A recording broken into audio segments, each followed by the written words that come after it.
back in 2020, we announced our first innovation ecosystem project with the Ocean Supercluster.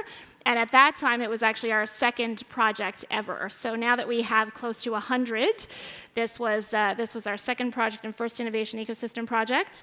It was first a regional project with incubators and accelerators coming together.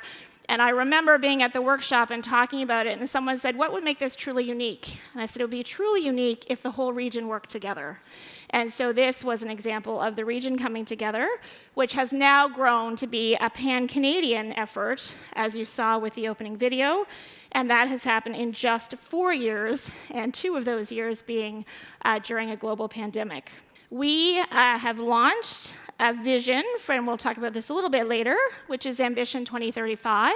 Ambition 2035 is focused on 5 times growth of the ocean economy for Canada, and making sure, as we started this, we said, hey, the Ocean Supercluster can't scale companies if we don't have enough companies. So we really need to focus on the top-of-funnel activity that gives us the startups that we need to be able to scale. And so this Ambition 2035 is about transformation, and the startup ecosystem plays a key part of that. So today it is my great honor to announce phase 3 of the Ocean Startup Project. This represents an $8 million investment in growing even more startups in Canada, with $5 million coming from Canada's Ocean Supercluster, $2 million from the Atlantic Canada Opportunities Agency, and the balance of funding coming from other project partners. With well over 150 ocean startups in Canada supported to date, it is exciting to see companies establish and grow through the Ocean Startup Project. And then what we're now seeing, which is exciting now that we're in year 6, is we are seeing those startup projects now grow and become supercluster projects with bigger ambition and project partners. We're excited because this is a demonstration that the model is working for us. So phase 3 of the Ocean Startup Project is led by New Brunswick Innovation Foundation, together with Springboard Atlantic, PEI BioAlliance, the Genesis Centre, TMQ, Basé ici à Québec, Coast in BC, and of course in collaboration with Invest Nova Scotia, ACOA, and Canada's Ocean Supercluster. So we can't wait to see the success that comes next. So with that, I will hand it over to Paula Mendoza, Executive Director of the Ocean Startup Project, who is going to kick things off with a brief insight discussion on ocean startups and the momentum we are seeing in this space. So over to you, Paula. Hello, everyone. Good morning. Thank you. I could spend 10 minutes talking about the importance of this funding to continue to make Canada the best place to start and grow an ocean company. But I think the best is for you to hear from folks that actually gone through the journey with our programs. So I wanted to welcome to the stage Rana Shavoshi. She's the CEO and co-founder of FICO. Welcome, Rana. And Jeff White, which is the CEO of New Brunswick Innovation Foundation, to talk. And I actually wanted to start with Jeff. Thank you, Rana. Welcome. Thank you. Hi, Jeff. And I think we can have a seat. Jeff, I wanted to start with you because, like Kendra mentioned, this was a vision back in 2019 of bringing the region together, and I would love you to speak a little bit about how this Ocean Startup Project came together. Yeah, so it's very interesting. I get a random email. Could I be in St. John's, Newfoundland on Thursday for a 9 a.m. meeting in the boardroom of Genesis? From a friend at then Innovacorp called InvestNS.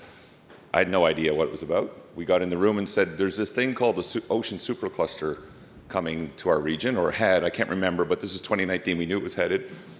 And a bunch of us who were leading organizations that were in the business of either funding, investing in startups, technology startups, or funding, in the BAI area, and said, we need to do this differently. We're all in this region. Let's get our heads together. We've got expertise sitting around our table. We've got our own experiences. What do we think we could help shape something? So it really became a collaboration of, it started with regional players to say, let's not duplicate, let's replicate and really lead that this needs to be regional/national and use the assets and capabilities that were sitting around the table. So that's how we started, with that as a key principle. None of the partners own anything in this. I don't know what we are. We're an advisory committee of people committed to making it happen. There's no association governing our behavior. There's nothing that. We have a project. NBIF is the current lead on that project, having taken over for InvestNS. What does that mean? We do a little bit more of the back office work. The staff is in place, but we shape direction, share insights, and others. I'm really excited at this phase, to be in phase 3, to now have a national presence. So you heard the partners, and we've added TMQ and Coast. So now it is the ocean coastline of Canada are all putting their insights. And that brings you local, regional perspectives that I think will help us drive economic growth through the ocean. So I'm really excited and proud to be part of that collaboration on a national basis. So that's where we came from. I know nothing about oceans other than I fished in them as a kid in Newfoundland. We're very thankful, and so is the Ocean Supercluster, that everyone came together with that vision.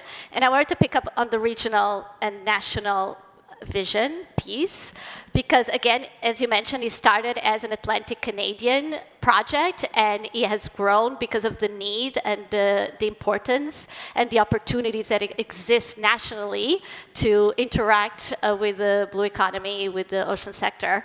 And again, FICO is a great example. FICO is in British Columbia, but there's more than British Columbia to FICO. And PEI. And PEI, because as I mentioned, you are a co-founder, so there's another founder. And can you share how that came together, how you found your co-founder, and you mentioned PEI already? Yeah. So thank you, everyone, for having me and giving this opportunity to speak about FICO. FICO came from an idea about wanting to solve plastic pollution, and then it was actually very interesting. It was a online networking event that was being hosted by, I believe, OSP to build bridges between people for the Idea Challenge about 2-3 years ago. And whenever I tell people how I met my founder, they kind of put their eyebrows up and they're like, wait, what? So I met my co-founder at this online networking event. We immediately clicked, and we had this, both of us had ideas, and we decided to combine them. And despite, the geographical differences, we're still working quite well together, and we've met in person as well. So yeah, it's a really great community that's been established that's allowed us to thrive as a company, even though we're on both coasts. Yeah, and that's what I find so interesting and is so important for the OSP, is breaking these regional barriers, is finding this expertise that exists across the country, and how can you bring these people together, even though they are in different coasts, but and we continue to do and build this more and more during this third phase as well. And Rana, you talk a little bit about your company as well, and Rani is such a good example because she came to our program with Lab to Market, and basically we have seen the company grow as you have been going through the continuum of our programs that we have at OSP. And every time I talk to you, there's something new happening with FICO. And explain a little bit about the FICO and the journey that we've been having. Yeah, for sure. I mean, I think we've gone through every single step that's been available to us. I think you are correct. Yeah. So from Idea Challenge to Lab to Market to Startup Project to Lab to Market launch as well. Next up is CDL, hopefully. We'll see about that. So cross your fingers. Then you'll definitely have done every single program of our step. continuum. But that's the amazing part of it, is that it's supporting innovation from its infancy to where we are now as an early stage startup, right? So I think having the support to do that has been foundational for us and many other startups, even a couple in the room that I know. So it's really, really important to have the ecosystem support that we've had, and we're extremely grateful for it. Yeah, and again, like the fact that we're really focusing really early stage founders and really early stage startups set us apart in building this funnel that we need to then continue our collaboration with other incubators and accelerators throughout the country to then move companies like FICO through the growth stage that you need to continue to evolve.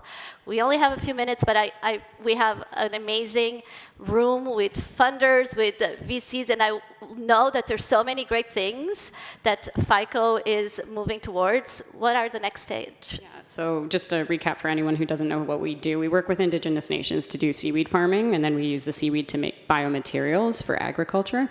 Where we're at now, we're basically at the point of doing a couple pilots. We're working with the Tsleil-Waututh Nation in Vancouver to remove an invasive seaweed species and actually use it as feedstock for our material. So using the philosophy of taking a problem and making it into a solution. We're always looking for investors, so please come talk to me. It's a startup. It's just the nature of things. And yeah, we've got, we're doing a couple accelerators coming up as well. So we're really excited for what's coming in fall. Excellent. So we have Rana and other amazing founders here today. So please go and talk to them. And again, thank you so much to Jeff and the group for the vision of putting this together. Thank you, Ocean Supercluster, ACOA, and our partners for allowing us to continue this work that is going to make Canada the best place to grow an ocean company. Thank you. Thank you. Thank you, Rana. Okay. So thank you so much to the Ocean Startup Project team for giving us a sense of not only the project, but the benefits that it is creating for companies, as we heard through the startup journey. We know that the sustainable development of the ocean economy, and that's why we're here today, is one of the most important opportunities of our time. Whether you talk about food, whether you talk about transport, whether you talk about climate, decarbonization. And so it brings tremendous opportunities for new companies, as we've just heard. And this sector globally is actually set to outpace the broader growth of the global economy. What makes ocean interesting is it's not one sector, it's multiple sectors smushed together, but the ocean economy is a tremendous Canadian opportunity and a tremendous global opportunity. So if you haven't considered a marine application yet, although I would think many of you, if you're in the room, you are probably thinking at least about a marine application, then now is the opportunity. One of the things that we do see in the startup project is lots of companies that are actually taking their technology and bringing it into the ocean economy and looking for applications in the ocean economy, which is incredibly exciting. And really working to tackle some of the biggest challenges, but also creating some of the biggest opportunities of our time. So again, congratulations to the entire Ocean Startup team as you continue to make Canada the best place to start and grow an ocean company. And we are increasingly being recognized for doing that internationally, which is incredibly exciting. We're proud of your journey so far, and congratulations again to all the project partners. I do hope that you enjoy OceanFest today. Thank you so much for a great start to the day. Merci beaucoup, et on va continuer en quelques minutes. C'est bon.